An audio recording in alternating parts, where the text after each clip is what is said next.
अस्सलाम वालेकुम dear students, how are you. जैसे हमने पिछले लेक्चर में जो थी एक्सरसाइज 1.5 कंप्लीट की थी, आज हम स्टार्ट करेंगे एक्सरसाइज 1.6। और इसके अंदर क्या है, सिर्फ दो रूल्स हैं। एक हम लोगों के पास रूल है दी मैट्रिक्स इन्वर्स मेथड है, और एक हमारे पास है क्रैमर रूल।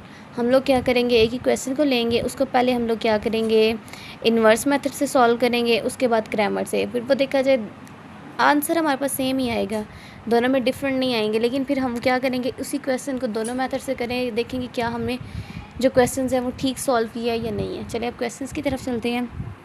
जैसे हमारे पास फर्स्ट क्वेश्चन था, ठीक है, हमारे पास कुछ इस फॉर्म में ये क्वेश्चन दिए जाएंगे। ठीक है, हम लोगों ने क्या करना है, इसे मैट्रिक्स की फॉर्म में, जैसे 2 3 -2 2, मतलब एक्स वाली एक साइड पे वैल्यूज़ लिख देनी है और वाई वाली एक साइड पे, और इधर एक्स एंड वाई, और लास्ट में हमारे पास क्या वैल्यूज़ है, 4 और 6 है। ठीक है, ये जो मैट्रिक्स होगा ये हमारे पास ए मैट्रिक्स होगा। ठीक है, हमने इसे ए का नेम ले लिया। अब हमने क्या किया, मॉड ऑफ़ ए लिया। ठीक है, उसका आंसर जो होना चाहिए वो ज़ीरो नहीं आना चाहिए। अब इसके अंदर क्वेश्चंस में ये कंडीशन है कि जो है ना, आंसर हमारे पास जो है वो ज़ीरो नहीं आना चाहिए। ठीक है, फर्स्ट ऑफ ऑल हमने क्या किया, इसका डिटर्मिनेंट फाइंड किया और देखा तो हमारे पास आंसर ज़ीरो के इक्वल नहीं है। सो हमने क्या कहा कि हमारे पास क्या है, A inverse is not possible. अब यहाँ पे देखा जाए तो इधर आएगा, ये ए आएगा। ठीक है, ठीक है, यहाँ पे ये सारा हमारे पास क्या आएगा, ए आएगा। गलती से मैंने एम राइट कर दी है। ठीक है, इसका फार्मूला ये होगा X Y A inverse, and हमारे पास जो लास्ट वैल्यू थी 4 और 6 वो राइट कर दी।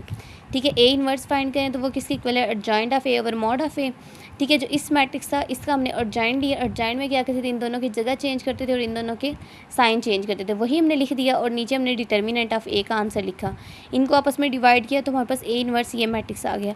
अब यहाँ पे देखा जाए इक्वेशन 1 में हमने ए इन्वर्स की जगह पे इसकी वैल्यू लिखनी है, साथ 4 और 6, इसको मल्टीप्लाई किया तो हमारे पास ये कुछ ठीक है, इससे यहाँ से पता चल गया कि x हमारे पास 2 आ गया और y हमारे पास क्या आ गया, 0।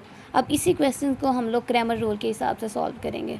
सेम उसी क्वेश्चंस को अब हम लोग क्रैमर रूल के हिसाब से करेंगे। सेम उसी तरह ए हम लोगों ने ये लिख दिया, एक्स वाई एंड 4 और 6। अब यहाँ पे एक चीज़ ये कि ए एक्स और ए वाई कैसे लिखेंगे। ठीक है, जो फर्स्ट रो होगी, जब ए एक्स लेंगे तो हमने ये लिख देनी है बी की वैल्यू, यानी कि 4 और 6 ले देने, साथ -2 और 2। जब ए वाई लेना है तो पहली वैल्यू यही लिखेंगे जो एक्स की है, और वाई की जगह पर हमने क्या लिख देना है, 4 और 6 लिख देना है। ठीक है, हमने क्या किया, मॉड ऑफ़ ए फाइंड किया तो हमारे पास ये 10 आ गया, इज़ नॉट इक्वल टू 0। अब इसके अंदर फार्मूला एक्स का ये होता है, वाई का ये होता है, यानी कि एक्स का होता है mod of A x over mod of ए। हमने क्या किया, मॉड फाइंड किया ए एफ एक्स का, तो वो हमारे पास आ गया 20, और ए का क्या था, 10 था। 10 1 ज़ा 10, 10 2 ज़ा 20, तो यहाँ से पता चल गया कि एक्स हमारे पास क्या आ गया, 2। सेम हमने क्या किया, mod of A Y find किया, इनके डिटर्मिनेंट फाइंड किया, तो यहाँ पे देखा जाए ये कट जाता है तो 0 आ जाता है, तो वाई की वैल्यू 0 आ गई है।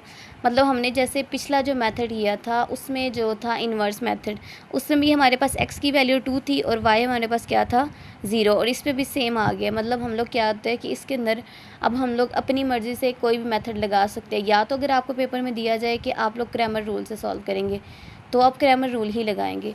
अगर आपको कोई मेंशन नहीं किया जाता कि दोनों में से जो मर्ज़ी रूल यूज़ कर लो, तो फिर आपको जो ईजी लगे तो आप इसमें से वही कर सकते हैं। अल्लाह हाफिज़।